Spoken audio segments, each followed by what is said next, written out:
Magandang hapon mga ka-happy hour. Narito ang mga balita para sa MBC TV Network News Update 3 PM edition. Listahan kaugnay sa online gambling ban sa lahat ng DILG at LGU officials isusumite sa PAGCOR. Yan ang MBC TV Network News ni Kyle Bulias. Planong magsumite ng Department of Interior and Local Government ng listahan ng mga pangalan ng kanilang mga kawani sa Philippine Amusement and Gaming Corporation o PAGCOR. Kaugnay ito ng kanilang direktiba na nagbabawal sa kanilang mga tauhan sa paggamit ng kahit anong uri ng online gambling platform. Ayon kay Secretary John Vic Remulla, isusumite naman ng PAGCOR ang listahan sa mga gaming operator upang matiyak na walang makalulusot na kawani ng pamahalaan. Ang operators po kasi meron silang practice na know your customer. Yes. Dapat alam po nila kung KYC. Yung KYC na po yun, kailangan gumawa sila ngayon ng sarili nilang programa na ma-identify nila according to the names that we've given them. Diba?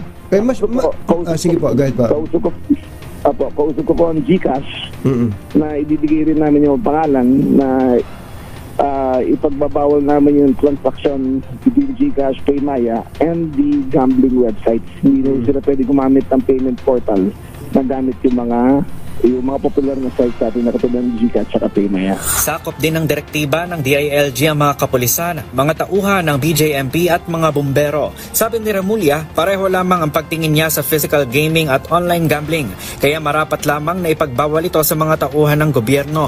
Dapat bawal silang magsugal kasi it's a betrayal of public trust. Unang tatanong ng tao dyan sa kumukuha ng pera para magsugal yan. Diba? Kaya kung bawal ang physical, dapat bawal talaga online. At dapat i-hemplo mga elected officials at lahat ng mga kawani ng DILG.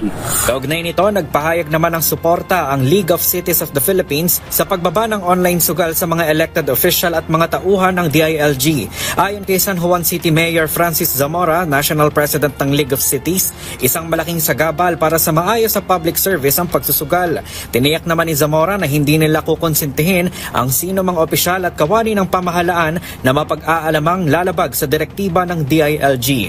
Para sa MBC TV Network News, ito si Kyle Bulias ng DZRH, una sa Pilipinas, una sa Pilipino.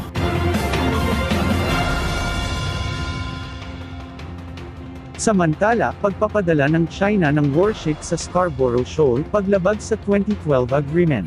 Nilabag ng China ang kasunduan nito sa Pilipinas noong 2012 sa pamamagitan ng pagpapadala ng barkong pandigma sa may Scarborough Shoal nitong Lunes. Ito ang inihayag ni Armed Forces of the Philippines Chief General Romeo Bronner Jr. sa mga kawani ng media kahapon. Ipinaliwanag ng AFP Chief na mayroong kasunduan ang Pilipinas at China na tanggalin ang mga Navy ship mula sa lugar Malima-aniya dito ang Pilipinas, subalit ngayon ay ibinalik-aniya ng China ang barkong pandigma ng People's Liberation Army Navy. Matatandaan na noong 2012, na isakatuparan ang kasunduan sa pagitan ng Pilipinas at China, matapos ang ilang buwang standoff ng mga barko sa pagitan ng dalawang bansa sa naturang shoal na nagtapos sa pamamagitan ng pangako ng magkabilang panig na pag-atras ng kani-kanilang barko. Aniya, pinapanatili ng sandatahang lakas ng Pilipinas ang mataas na moral sa ground salig sa utos ni Pangulong Ferdinand Marcos Jr., at hindi aniya sila gumagawa ng mga agresibong taktika, subalit ngayong nasa lugar na ang Chinese Navy vessel, ibang usapin na aniya ito. Nakikita naman ni General Bronner ang insidente nitong Lunes bilang isang senyales ng pagbabago ng China ng kanilang taktika at ang pagpapadala ng barkong pandigma ay simbolo naman ng agresyon. At yan ang mga balita para sa MBC TV Network News Update 3 PM edition. Abangan ang mga susunod na balitaan mamaya para sa 4 PM edition.